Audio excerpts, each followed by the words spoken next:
ഓം നമോ ഭഗവതി വാസുദേവായ. ശ്രീകൃഷ്ണ പരമാത്മനേ നമ. ശ്രീ ഗുരുഭ്യോ നമ. ശ്രീ ജഗദംബികായേ നമ. സർവമംഗളമംഗല്യേ ശിവേ സർവാർത്ഥസാധികേ ശരണ്യേ ത്രംബകേ ദേവി നാരായണി നമോസ്തുതേ. ആറാമത്തെ അധ്യായത്തിൽ ദേവിയുടെ വർണ്ണനയും ദേവിയുടെ ഉപാസന, ദേവി എങ്ങനെ ഉപാസിക്കണം എന്നുള്ള കാര്യമാണ് പറഞ്ഞു തരുന്നത്. ദേവർഷേ, ഞാൻ നേരത്തെ പറഞ്ഞു തന്നല്ലോ, ആ നദി ഇളാവൃതത്തിന്റെ കിഴക്ക് ഭാഗത്തിൽ കൂടെ ഒഴുകുന്നുവെന്ന്. പാർവതി ദേവിയും തോഴിമാരും ഈ നദിയിലങ്ങി കുളിക്കുമ്പോൾ അവരുടെ ദേഹത്തിൽ നിന്ന് പുറപ്പെടുന്ന സുഗന്ധം ഉണ്ടല്ലോ, ആ സുഗന്ധം കൊണ്ട് ആ നദിയിൽ തട്ടി വരുന്ന കാറ്റിനും നല്ല സൗരഭ്യം അനുഭവപ്പെടുന്നു. മുല്ലപ്പൂ പൊടിയേറ്റ് കിടക്കും കല്ലിനും ഉണ്ടാവും ഒരു സൗരഭ്യം. ആ സുഗന്ധം 10 യോജനയോളം വ്യാപിച്ചിരിക്കുന്നു. ജംബൂവൃക്ഷങ്ങളുടെ ഉയരത്തിൽ നിന്ന് വീഴുന്ന കായകൾ പൊട്ടിച്ചിതറി അതിൽ നിന്നുള്ള രസം ഊറ്റിക്കൂടെ ജംബൂതരങ്കിണി എന്ന മേരുപർവ്വതത്തിൽ പതിച്ച് തെക്ക് ഭാഗത്തിൽ കൂടെ ഒഴുകുന്നു. ഞാവൽപ്പഴങ്ങളിൽ ഏറ്റവും പ്രിയമുള്ള ജംബുവാദീനീശ്വരി ആ സ്ഥലങ്ങളിലെ ദേവന്മാരാലും താപസന്മാരാലും സ്തുതിക്കപ്പെടുന്നു. ആ ദേവി എല്ലാവരുടെയും സങ്കടങ്ങൾ തീർത്ത് വിഘ്നങ്ങൾ പരിഹരിച്ചും വാഴുന്ന ദേവിയാണ് കേട്ടോ.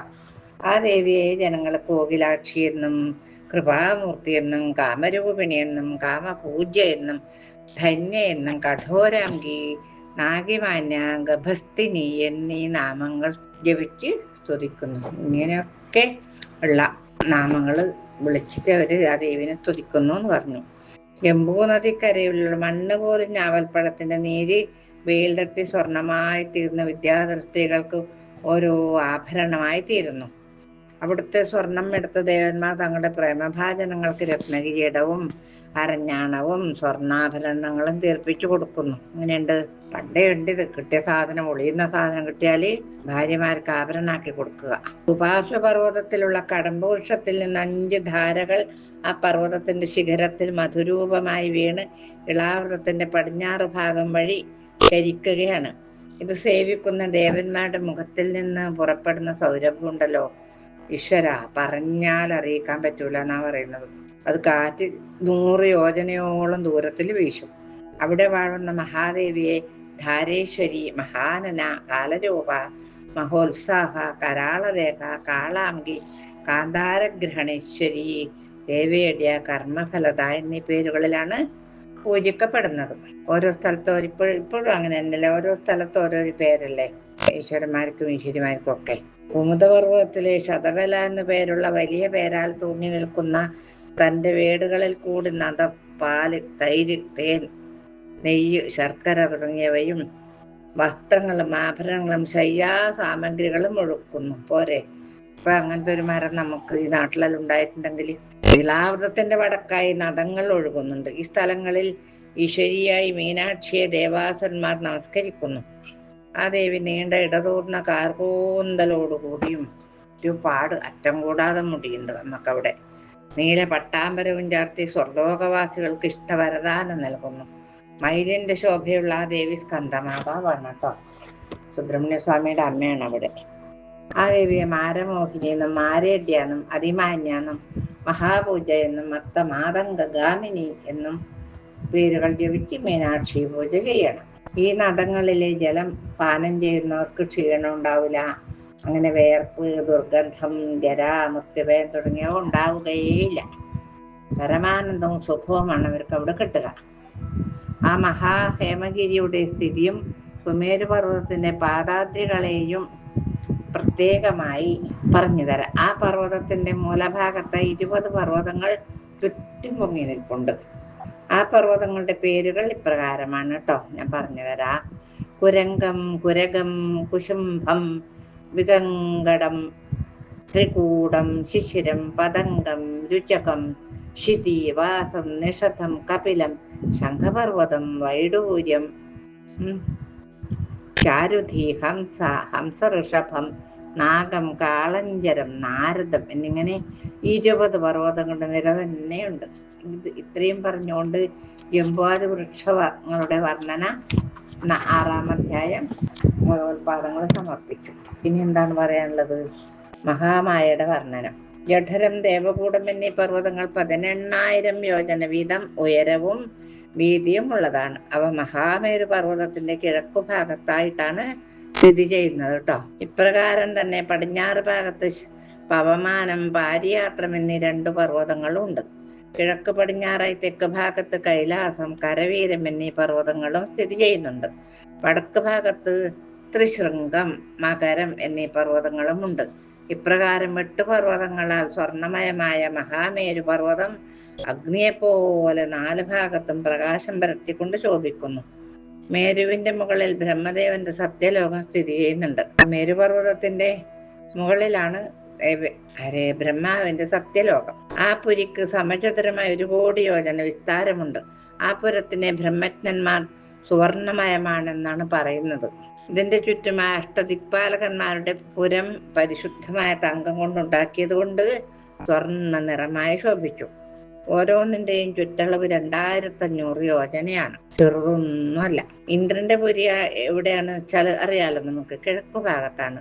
അഗ്നിയുടേത് തെക്ക് കിഴക്ക് ഭാഗത്താണ്. യമന്റേതാണ് നേരെ തെക്ക് ഭാഗത്ത് വരുന്നത്. അപ്പൊ നിരുതിയുടേത് എവിടെയെന്ന് ചോദിച്ചാൽ തെക്ക് പടിഞ്ഞാറ് ഭാഗത്താണ്. വരുണന്റേത് നേരെ പടിഞ്ഞാറ് ഭാഗത്തുമാണ്. വായുവിൻ്റേത് വടക്ക് പടിഞ്ഞാറ് ഭാഗത്താണ്. സോമന്റേത് വടക്ക് ഭാഗത്താണ്. സോമൻ എന്ന് വെച്ചാൽ ചന്ദ്രൻ. ഈശാനന്റേത് വടക്ക് കിഴക്കും. ഇപ്രകാരമാണ് അഷ്ടദിക്പാലന്മാരുടെ വാസസ്ഥാനങ്ങൾ. ഇന്ദ്രന്റെ പുരിയുടെ പേര് അമരാവതി എന്നാണ്. അഗ്നിയുടേതോ തേജോവതി എന്ന്. എന്നാൽ യമന്റെ ഗ്രഹത്തിന്റെ പേര് സംയമനി എന്നല്ലേ. നിരതിയുടേത് കൃഷ്ണാംഗന എന്നാണ്. വരുണന്റേത് ശ്രദ്ധാവതി എന്നാണ്. വായുവിൻ്റേത് ഗന്ധവതി, സോമന്റേത് മഹോദയ, ഈശാനന്റേത് യശോവതി. ഇപ്രകാരമാണ് അവരുടെ പുരിയുടെ പേരുകൾ. പണ്ട് വാമനമൂർത്തിയായി അവതരിച്ച ഭഗവാൻ നാഗലോകം അളക്കുവാൻ വേണ്ടി ഇടത്തെ പാദം ഉയർത്തിയ സമയത്ത് ആ പാദത്തിന്റെ പെരുവിരലിന്റെ നഖം കൊണ്ട് ബ്രഹ്മാണ്ട കടാഹത്തിന്റെ മുകൾ ഭാഗം പിളർന്നു അത്രേ. എന്തായിരിക്കും ആ നഖത്തിന്റെ ആ ദ്വാരത്തിലൂടെ ഉള്ളിലേക്ക് പ്രവഹിച്ച ജലധാര വളരെ കാലം കൊണ്ട് അവിടെ എത്തി, ദുർഗത്തിലെത്തി. ഭഗവാന്റെ പാദസ്പർശം കൊണ്ട് ആ നദി പുണ്യ നദിയായി. അതുകൊണ്ടാണ് അതിന് വിഷ്ണുപതി എന്ന പേര് വന്നത്. ഭഗവത് പാദസ്പർശമേറ്റ ഗംഗയ്ക്ക് ഒരുവിധ മാലിന്യവും ബാധിക്കയില്ല. ഭഗവാന്റെ പെരുവിരലിന്റെ നഖം കൊണ്ടിട്ട് ബ്രഹ്മാണ്ട പൊട്ടിപ്പോയിട്ടാണ് ഇവിടെ വെള്ളം ഇങ്ങോട്ട് വന്നത്. നമുക്ക് കിട്ടിയില്ല. അതുകൊണ്ട് ഗംഗാദേവിനെ ഗംഗ സ്വർഗത്തിന് മൂർധാവിൽ വന്നിട്ട് നിന്ന സ്ഥാനം വിഷ്ണുപദം എന്ന പേരിൽ 3 ലോകത്തിലും പ്രസിദ്ധി ആർജിച്ചു. പിന്നെ ബ്രഹ്മാണ്ട കടാഹത്തിൽ നിന്ന് ഗംഗ ആദ്യം പതിച്ചത് എവിടെയാണ്? ധ്രുവമണ്ഡലത്തിലാണ് ആദ്യം പതിച്ചത്. അവിടെയാണ് ഭഗവാന്റെ പരമഭക്തനായ ധ്രുവൻ ഇരിക്കുന്നത്. ഇത് എന്റെ പരദേവതയായ ഭഗവാന്റെ തൃക്കാൽധാരന്റെ പരാഗമാണെന്ന് ചിന്തിച്ച് ധ്രുവ മണ്ഡലത്തിൽ വാണു. ധ്രുവമണ്ഡലത്തിൽ നിന്ന് ഗംഗ അങ്ങോട്ട് പോയി സപ്തർഷി മണ്ഡലത്തിലേക്ക് എത്തി. ഗംഗയുടെ മാഹാത്മ്യം അറിയുന്ന സപ്തർഷിമാരെന്ത് ചെയ്തു? ഞങ്ങളുടെ തപസ്സിന്റെ ഫലം ഇതാ സാധിച്ചിരിക്കുന്നു എന്ന നിർവൃതിയോടെ ഭഗവാന്റെ പാദതീർത്ഥമായ ഗംഗയെ അവർ ശിരസിൽ ധരിക്കുന്നു.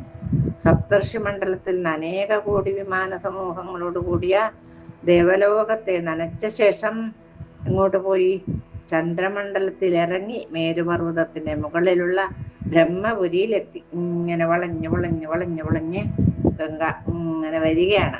അവിടെ വെച്ച് 4 പിരിഞ്ഞു. എന്നിട്ടോ 4 പേരുമായി. സീത, അളകനന്ദ, ചക്ഷുഷ്, ഭദ്ര എന്ന പേരിൽ സമുദ്രത്തിൽ ചെന്ന് ചേരുന്നു. അപ്പൊ സീത എന്ന കൈവഴി ബ്രഹ്മപുരിയിൽ നിന്ന് കേസര പർവ്വതത്തിലേക്ക് പോയി. അവിടെ നിന്ന് താഴോട്ടൊഴുകി ഗന്ധമാദന പർവ്വതത്തിന്റെ മുകളിലൂടെ വന്ന് അവിടെ നിന്ന് ഭദ്രാശവർഷത്തിലൂടെ ഒഴുകി കിഴക്ക് ഭാഗത്ത് ഉപ്പു സമുദ്രത്തിലാണ് ചെന്ന് ചേരുന്നത്. 4 പേര് സ്വീകരിച്ചു എന്ന് പറഞ്ഞല്ലോ. അതിൽ സീതയുടെ കാര്യമാണ് ഇത് പറയുന്നത്. പ്രകാരം തന്നെ മാല്യവാൻ എന്ന പർവ്വതത്തിന്റെ കൊടുമുടിയിൽ നിന്ന് താഴെ വീഴുന്നതും ശക്തിയായ ഒഴുക്കോട് കൂടിയതുമായ ചക്ഷുരസ് എന്ന നദി കേതുമാല വർഷത്തിലൂടെ പടിഞ്ഞാറോട്ടൊഴുകി സമുദ്രത്തിൽ ചെന്ന് ചേരുന്നു. പോരെ. പിന്നെ അളകനന്ദ എന്ന നദി ബ്രഹ്മപുരിയിൽ നിന്നൊഴുകി അനേക പർവ്വത ശിഖരങ്ങളിലൂടെ വന്ന് ഹേമകൂടം എന്ന പർവ്വതത്തിൽ എത്തിച്ചേരുന്നു. ഭദ്ര എന്ന നദി മേരുപർവ്വതത്തിന്റെ വടക്കോട്ടൊഴുകി കുമുദം, നീലം, ശ്വേതം തുടങ്ങിയ പർവ്വതങ്ങളുടെ മുകളിൽ പതിക്കുകയും അവിടെ നിന്ന് ശൃംഗവാൻ എന്ന പർവ്വതത്തിന്റെ കൊടുമുടിയിലൂടെ വന്ന് താഴോട്ടൊഴുകി കുരുവർഷത്തെ നനച്ചുകൊണ്ട് സമുദ്രത്തിലേക്ക് എത്തുന്നു. എല്ലാ നദികളും സമുദ്രത്തിൽ തന്നെയല്ലേ ചെന്ന് ചേരുന്നത്. അളകനന്ദ ഭാരതഭൂമിയിലൂടെ ഒഴുകി തെക്കേ സമുദ്രത്തിൽ എത്തിച്ചേരുന്നു. അല്ലയോ നാരദ മഹർഷി, മഹാമേരു മുതലായ പർവ്വതങ്ങളിൽ നിന്ന് പുറപ്പെടുന്ന നദികളും അതുപോലെ നാദങ്ങളും അനവധിയുണ്ട്. ഒന്നും രണ്ടല്ല, പറഞ്ഞ് തീർക്കാൻ കഴിയാതത്ര ഉണ്ട്. ജംബുദ്വീപിലെ 9 വർഷങ്ങളിൽ ഭാരതം മാത്രമാണ് കർമ്മഭൂമി. മറ്റ് 8 വർഷങ്ങളും സ്വർഗത്തിലെ ബാക്കി പുണ്യം അനുഭവിക്കാനുള്ളതാണ്. ഈ ഭൂഖണ്ഡത്തിൽ താമസിക്കുന്നവർക്ക് 10,000 കൊല്ലം ആയുസ്സുണ്ട്. അവർ ദേവതുല്യരും 10,000 മാനകളുടെ ശക്തിയോട് കൂടിയവരും നിത്യ യൗവനമുള്ളവരുമായിരിക്കൂട്ടോ. ആയുസ് അവസാനിക്കാൻ 1 വർഷം മാത്രം ബാക്കിയുള്ളപ്പോൾ അവരുടെ ഭാര്യമാർ ഒരു പുത്രനെ വീതം പ്രസവിക്കും. ആ കാലം ത്രേതായുഗത്തിന് സമമാണ്. അത്രയേ ഉള്ളൂ. മരിക്കാനാകുമ്പോ 1 മണിക്കൂർ. ഇത്രയും പറഞ്ഞുകൊണ്ട് ഈ മഹാമേരു വർണ്ണനം എന്ന 7-ാം അധ്യായം ജഗദംബികയുടെ പാദപത്മങ്ങളിൽ സമർപ്പിച്ചു. ഇനി ബാക്കി നാളെ എന്താ പറയേണ്ടതെന്ന് വെച്ചാൽ അത് നാളെ നമ്മ തീരുമാനിക്കട്ടെ.